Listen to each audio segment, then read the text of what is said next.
할렐루야. 우리가 계속해서 그 하나님의 속성에 대하여 같이 살펴보고 은혜를 나누고 있습니다. 속성이라고 하는 건 뭐냐? 속성이라고 하는 것은 어떤 존재가 그 존재일 수밖에 없는 고유한 특성이죠. 이걸 우리가 속성이라고 말하는데 하나님도 마찬가지다는 거예요. 하나님이 하나님일 수밖에 없는 어떤 신적이고 고유한 그런 특성이 하나님께 있다. 그거를 우리가 살펴보는데 오늘 이 시간에는 다른 거 다 빼고 불변성에 대하여 함께 살펴보고자 합니다. 불변성이라고 하는 말은 뭐냐면 변함이 없으시다 이런 거죠. 하나님은 변함이 없으신 그런 속성을 가지고 있다. 사람은 변합니다, 여러분. 안 그래요? 우리가 평생을 살아나가면서 무한한 신뢰를 줄 수 있는 사람 그렇게 많지 않습니다. 또 10년이 지나고 또 세월이 지나다 보면 실망할 때도 있고, 그래서 평생을 살아나가면서 무한한 신뢰를 이렇게 가질 수 있는 그런 사람이 전혀 없는 것은 아니죠. 그런 사람들이 있어요. 너무 감사하고 그런 분이 많은 사람은 행복한 거죠. 할렐루야. 여러분, 사람을 둘러싸고 있는 환경이나 기후도 자꾸 변화합니다. 얼마 전에 아시아 개발은행에서 조사를 했어요. 만약에 아시아 지역의 해수면이 1m가 상승한다라고 하면 어떤 변화가 일어날 수 있을까? 이걸 가지고 이제 그 조사를 했는데 제일 큰 변화가 이런 거죠. 대대적인 어떤 이주가 일어날 것이다. 그렇게 보고를 했어요.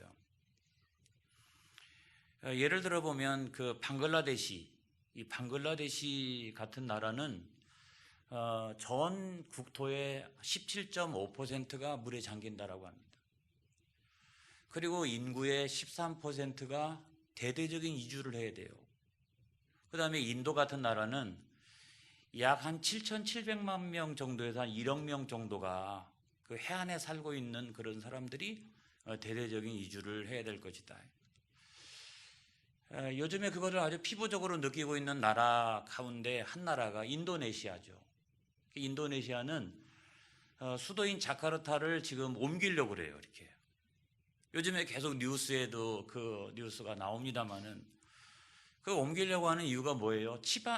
기반의 침하 현상이 계속적으로 일어나니까 이게 뭐 한 10년 지나고 20년 지나면 이 수도로서의 어떤 기능 이런 것들을 못하겠다.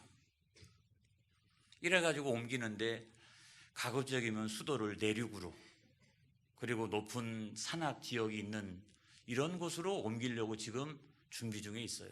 이게 실질적으로 일어나고 있는 현상이에요. 그리고 그 보고서에 의하면 가장 치명적인 영향을 받는 나라가 일본이랍니다. 일본이라는 거예요. 그런데 일본이 그렇게 되면 우리의 마음이란 대단히 이중적입니다만은 그래도 일본이 그렇게 되면 우리나라도 영향을 안 받을 수가 없는 거죠.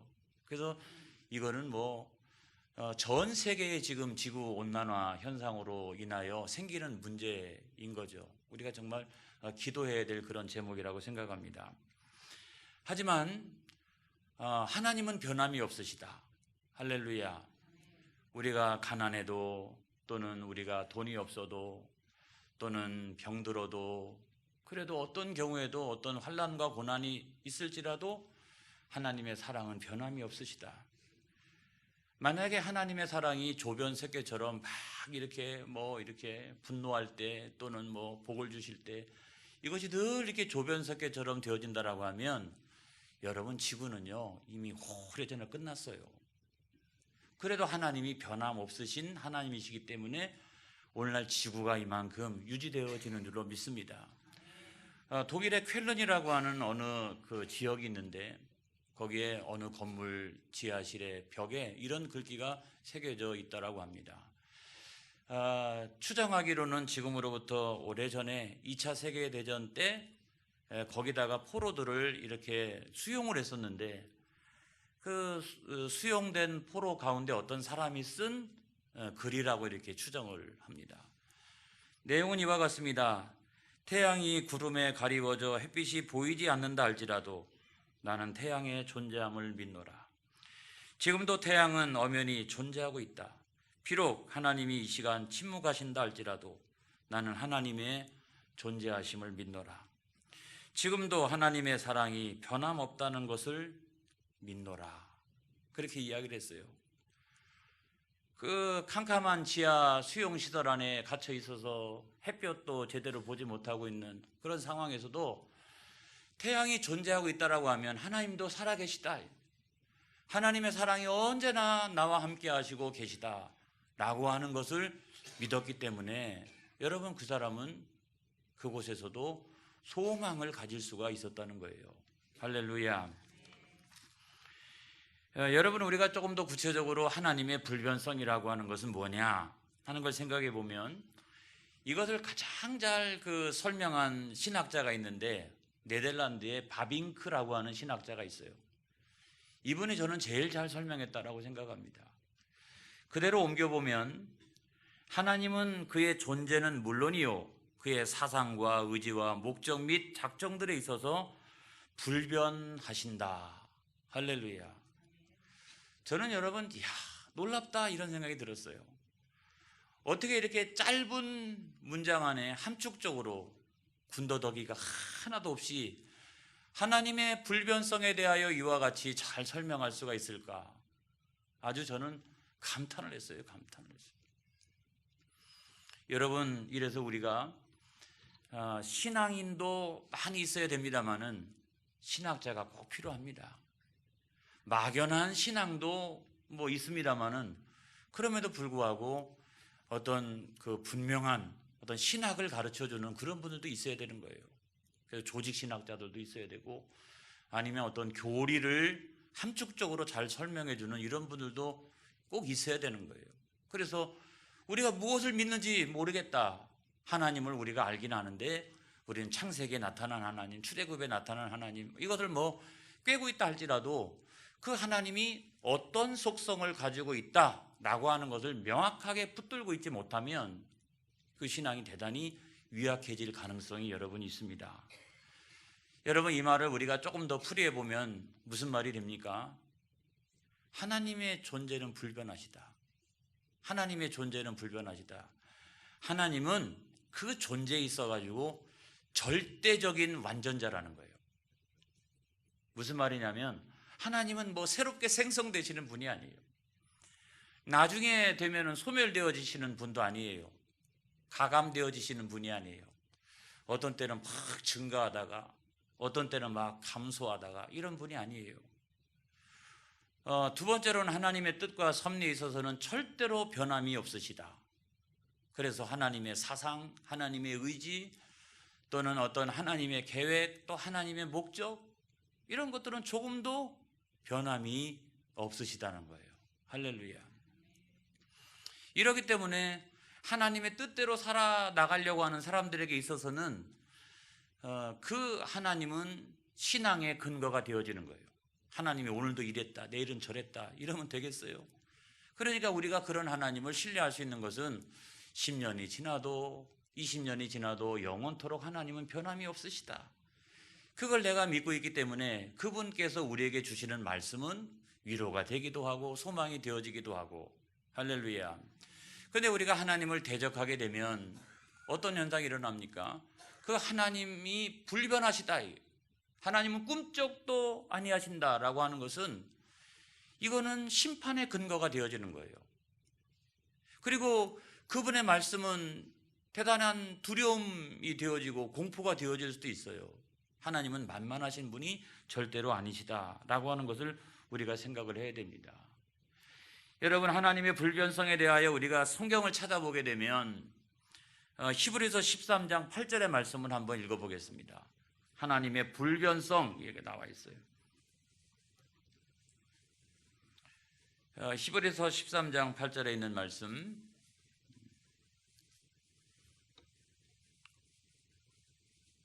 자, 영상이 나와 있습니다. 그러면 우리는 곧바로 영상을 읽어야 됩니다. 자, 시작. 예수 그리스도는 언제나 오늘이나 영원토록 동일하시니라. 할렐루야. 그래서 어제나 오늘이나 하나님은 동일하신 분이다. 변함이 없으신 분이다. 이런 건데 하나님의 뜻대로 살려고 하는 우리들에게 있어서 그 변함 없으심, 그 불변함이란 어떤 거냐? 말라기 3장 6절에 있는 말씀을 또 한번 찾아보겠습니다. 말라기 3장 6절에 있는 말씀,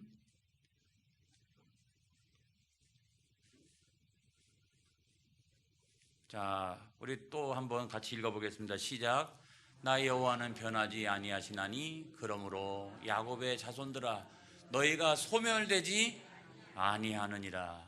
그래서 구원을 받은 사람은 영생을 누리게 되고 천국에 들어가게 되는 줄로 믿습니다. 그래서 하나님의 그런 변함없으심, 영원하심, 그것에 의해서 야곱의 자손 새 이스라엘은 저렇게 소멸되지 아니하는 줄로 믿습니다. 하지만 우리가 하나님을 대적하게 되면 시편 7편 11절에 있는 말씀을 보겠습니다. 시편 7편 11절에 있는 말씀,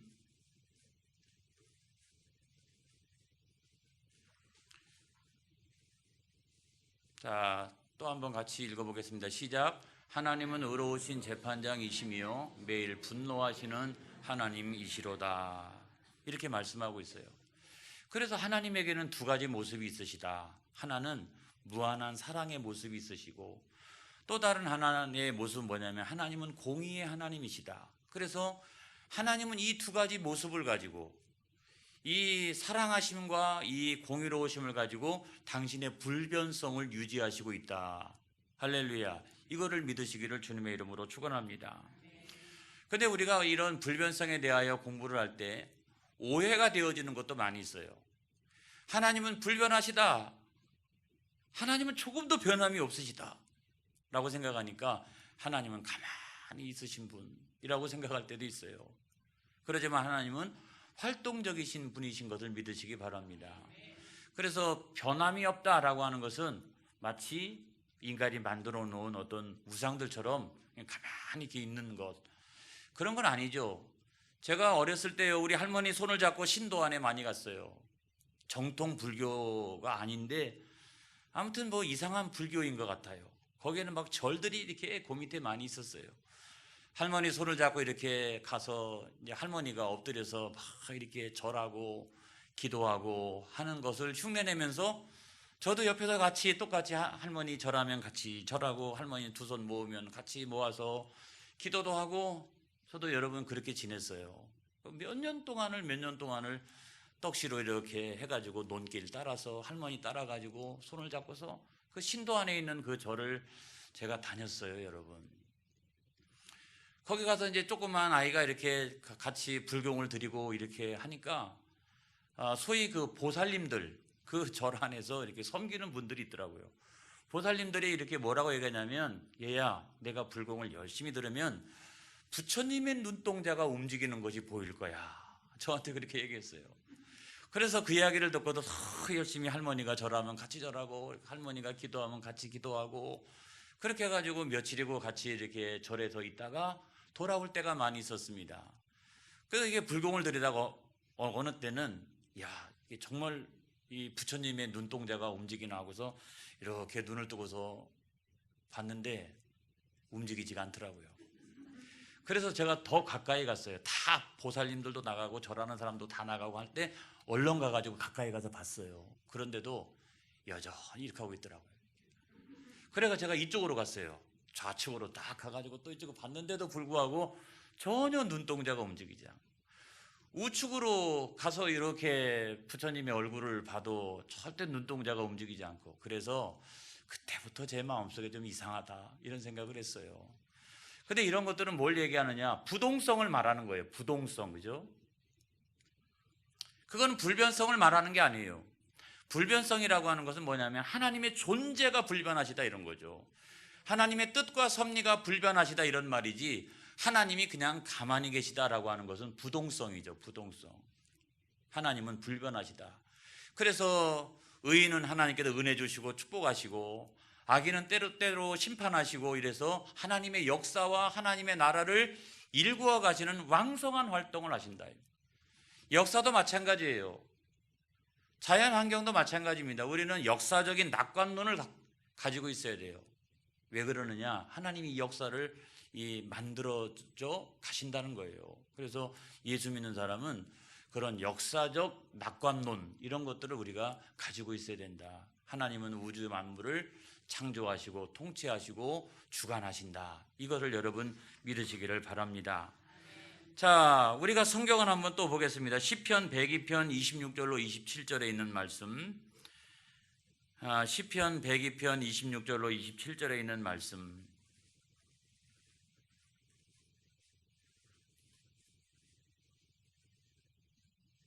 자, 여기 보면은 하나님은 그 모습이 불변하시는 것이 아니에요.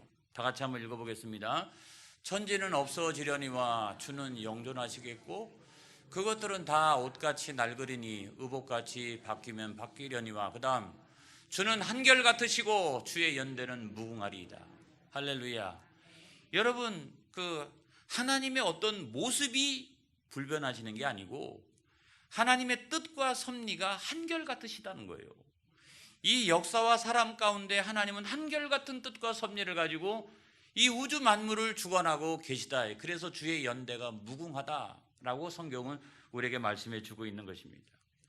그 다음에 우리가 불변하다, 하나님은 불변하시다라고 생각하니까 개중에는 또 성경을 많이 읽으신 분들이 있잖아요. 그렇죠? 이런 분들은 목사님, 제가 성경을 읽어보니까 하나님이 후회하신 적도 많고요. 하나님이 뜻을 돌이켜 행하시는 경우도 많이 있는데 제가 차마 목사님한테 질문하면 무식하다라는 소리를 들을까 봐 너무너무나 궁금하지만 그럼에도 불구하고 저는 질문을 못하겠습니다. 그렇지만 하나님이 불변하시다. 그런데 하나님께서 후회하시고 하나님의 뜻을 돌이키는 것은 어떻게 해석하면 좋겠습니까? 이런 경우도 있을 수 있겠죠. 실제적으로 성경 안에 보게 되면 그런 표현들이 많이 있습니다, 여러분. 대표적인 경우가 창세기에 보면은 노아 시대에 죄악이 관영하니까 하나님께서 막 그 시대를 이렇게 인간을 만들어 놓으신 것을 한탄하시고 근심하셨다. 다른 표현으로 얘기하면 후회하셨다. 내가 사람을 만들어 놓은 것을 후회하셨다라고 하는 표현이 여러분 나옵니다. 그 다음에 우리가 출애굽기 같은 경우 보게 되면은 금송아지 사건. 이스라엘 백성들이 애굽에서 나와가지고 말이죠. 시내 광야를 지나가지고 시내산에 도착했을 때 모세가 이제 위에 기도하러 또 율법을 받기 위하여 하나님 앞에 엎드려져 있는데 그 시간이 점점점 지나가니까 밑에서 모세가 안 내려오니까 밑에 어떻게 했어요?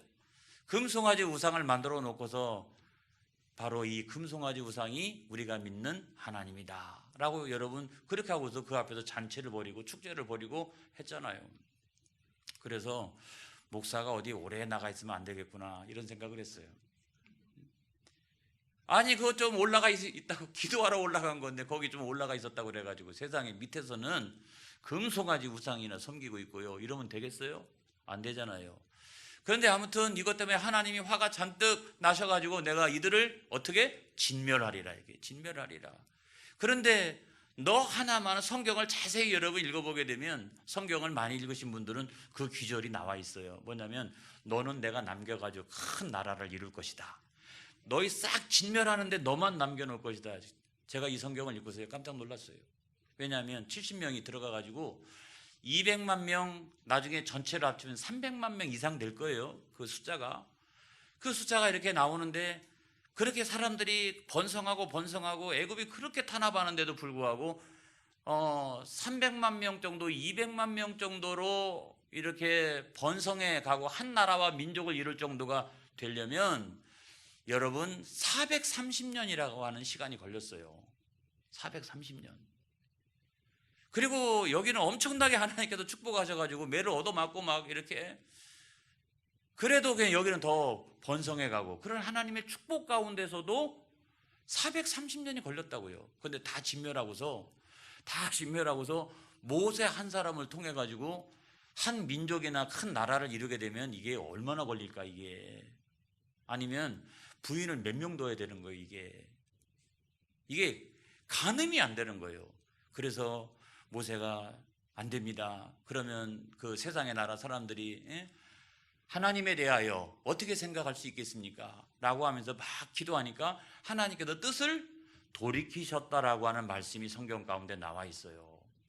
그 다음에 우리가 뭐 사무엘상 같은 경우에도 보게 되면 사울 왕한테 이렇게 아말렉 족속을 진멸하라 그랬는데 아각 왕은 남겨놓고 그 다음에 좋은 짐승들은 자기가 다 뒤로 빼돌리고 형편없는 것들만 갖다가 하나님 여기 있습니다 라고 이러니까 그때도 마찬가지였죠. 그때도 하나님께서 사울 왕을 왕으로 세우신 것을 후회했다라고 하는 성경 말씀이 나와 있습니다, 여러분. 뿐만 아니라 우리가 요나서를 읽어보게 되면 니느웨로 가가지고 회개를 선포하라고 했더니 도망갔잖아요. 그러니까 화가 또 잔뜩 나셔가지고 하나님이 어떻게 했어요? 물고기 뱃속에다 딱 집어넣었는데 그냥 물고기 뱃속에서 그냥 가만히 있었으면 그냥 물고기 뱃속으로 끝나는 거예요. 여기서 거기서 또 왜 회개를 해요? 그래가지고 거기서 하나님 내가 잘못했습니다 라고 회개를 하니까 물고기가 이렇게 육지에 나와가지고 토해냈잖아요. 그렇죠? 하나님이 뜻을 돌이키셨잖아요. 이런 장면들을 우리가 생각해 보면 무슨 하나님이 그렇게 불변하십니까? 하나님 때때로 이게 변함도 있으시고 후회하실 때도 있고 한탄하실 때도 있죠. 우리가 여러분 그렇게 이야기할 수 있는데 그것도 마찬가지예요. 하나님의 속성이 변화된 건 아니에요. 하나님의 뜻과 섭리가 변화된 건 아니에요. 인간들이 하도 조변석게 하니까 말이죠. 하도 조변석게 하니까 그것을 바라보면서 하나님이 가지고 있는 그 복잡한 하나님의 마음, 이거를 어떻게 설명할 수 있겠어요? 영안이 아주 깊은 사람들이 그 하나님의 마음을 유추해서 성령의 조명 가운데서 그거를 인간적인 관점과 인간적인 언어로 그거를 표현한 거죠.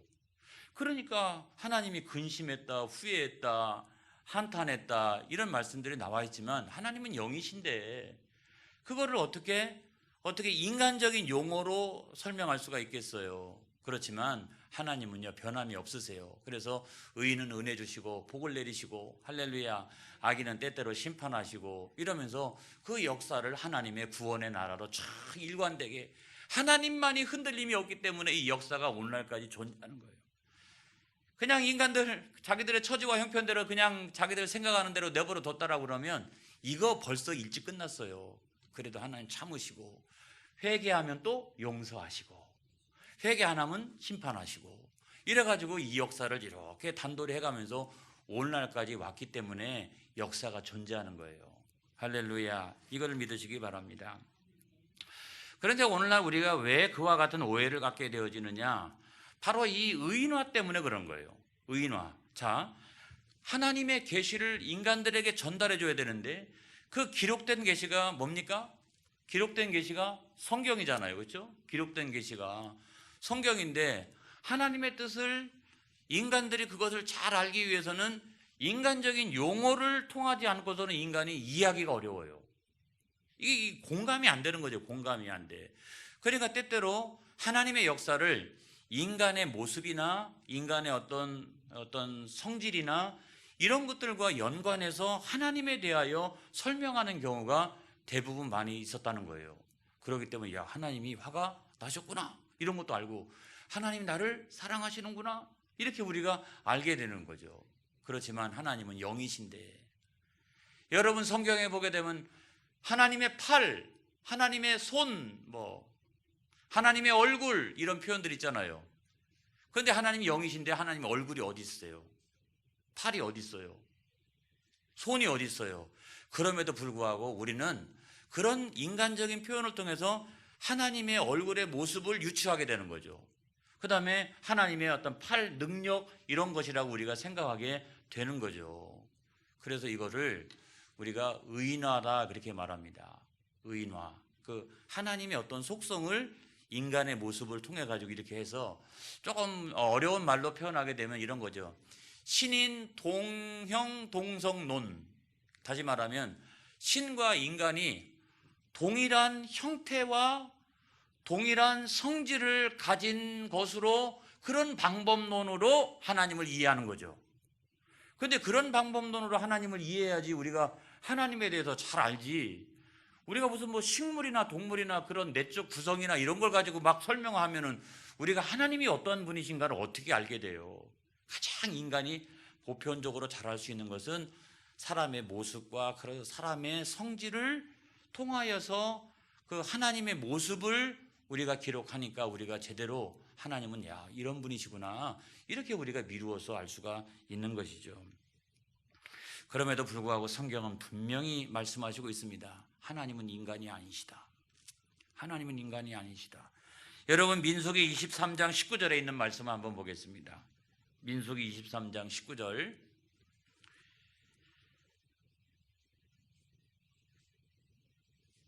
민수기 23장 19절에 있는 말씀입니다. 자, 또 한번 읽어보겠습니다. 시작. 하나님은 사람이 아니시니 거짓말을 하지 않으시고 인생이 아니시니 후회가 없으시도다. 오직 그 말씀하신 말을 행하지 않으시며 하신 말씀을 실행하지 않으시랴. 그래서 똑 떨어지잖아요. 그렇게 인간적인 모습으로 표현했지만 하나님은 그럼에도 불구하고 절대로 인간이 아니시다. 이렇게 우리에게 말씀하고 있는 거예요. 그런 하나님의 불변성에 대해서 우리가 공부할 때 우리에게 어떤 의미가 있느냐? 첫 번째로 하나님의 뜻대로 살려고 하는 사람들에게 있어서는 신앙의 명확한 근거를 갖게 됩니다. 하나님은 변함이 없으시니까, 그분의 말씀도 변함이 없으시니까, 그렇기 때문에 그분의 말씀이 믿어지는 거 아니겠어요? 그분의 말씀이 오늘은 사실은 이랬어 그런데 내일은 아니야 이러면 이거 하나님 말씀 뭐하러 읽어요? 그런데도 이 하나님의 말씀은 영존하시고 변함이 없으시고 이런 말씀이기 때문에 우리가 신앙의 근거로 삼는 줄로 믿습니다. 뿐만 아니라 우리가 하나님을 대적하는 사람들에게 있어서는 하나님이 불변하시다 라고 하는 것은 두려운 일이에요. 하나님은 불변하시다. 이거는 심판의 근거가 되어지는 거예요. 하나님의 말씀대로 되어질 거야. 내가 척한다라고 해서 하나님 말씀을 왜곡시킬 수가 없어. 하나님은 불변하셔. 하나님은 명확하셔. 이러기 때문에 내가 하나님을 속이거나 척하거나 어떻게 하거나 도무지 할 수가 없는 분이시여 라고 생각한다라고 하면 하나님은 때때로 무시무시한 분이시죠. 때로는 두려움을 우리가 갖게 되는 거죠. 그걸 우리가 경외한다 그렇게 말하는 것입니다. 그 다음에 성경적인 의미로 생각해 보면 하나님의 불변성은 뭐냐? 성경의 말씀이 불변하는 말씀이기 때문에 약속의 말씀이 되는 거죠. 그렇죠? 미래에 대해서도 말씀하셨다면 그대로 될 것이다 라고 하는 거죠. 그 다음에 하나님의 다른 속성에 대하여 우리가 이야기를 할 때도 하나님의 어떤 자존성이라든지 생명성이라든지 영원성이라든지 이런 것들을 갖고 얘기할 때도 이 불변성이라고 하는 하나님의 어떤 속성이 있기 때문에 우리는 그 속성을 통해서 하나님의 사랑은 영원하시고 할렐루야 하나님은 스스로가 영원토록 존재하시고 이런 어떤 불변하시는 하나님의 속성들을 우리가 깨닫게 되어지는 것이죠. 여러분 시간 공부하는 가운데 하나님이 더 잘 이해가 되어지는 이 밤이 되어지기를 바랍니다. 마지막으로 독일에서 태어났고 그 다음에 네덜란드에 가가지고 활동했던 토마스 아켄포스라고 하는 수사이면서 사상가, 이 사람이 남긴 글이 있어요. 이 글을 제가 한번 읽어보고 이 시간 마치려고 합니다. 하나님 불변성에 대하여 이렇게 이야기를 했어요. 어떤 사람이 우리에게 유익하고 소중하다 해도 그는 연약하고 죽을 수밖에 없는 인간이니 그를 너무 전적으로 신뢰해서는 안 된다. 혹 누군가가 우리의 의견에 반론을 제기하고 우리의 일을 방해한다 할지라도 너무 슬퍼하지 말아라. 오늘 우리 편인 사람들이 바로 내일 우리에게 반기를 들고 대항할 수도 있으니까 말이다. 사람들이란 본래 바람처럼 쉽게 방향을 바꾸어 이랬다 저랬다 변덕스럽기 마련이다. 오직 하나님 한 분 불변하시는 이가 계시니 그분을 경외하고 사랑하라. 그분이 곧 응답하실 것이고 모든 일을 선하게 이끄실 것이다. 할렐루야. 그래서 하나님의 뜻대로 역사가 이렇게 주관되어질 거고 하나님 응답 주시고 하나님 선하시고 기뻐하시고 온전하신 뜻대로 이 역사를 주관해 나가실 것이다 라고 여러분 우리가 믿고 하나님께 맡겨드리면 하나님 우리를 선한 길로 인도하실 줄로 믿습니다. 그것이 하나님의 불변성이에요. 그거를 의심하면 우리 마음속에 불안이 찾아와요. 그렇지만 그걸 딱 믿고 있으면 우리는 어떤 경우에도 어떤 상황에서도 굳건한 마음을 유지할 수가 있는 것입니다. 여러분 승리하시길 바랍니다. 할렐루야. 기도하겠습니다.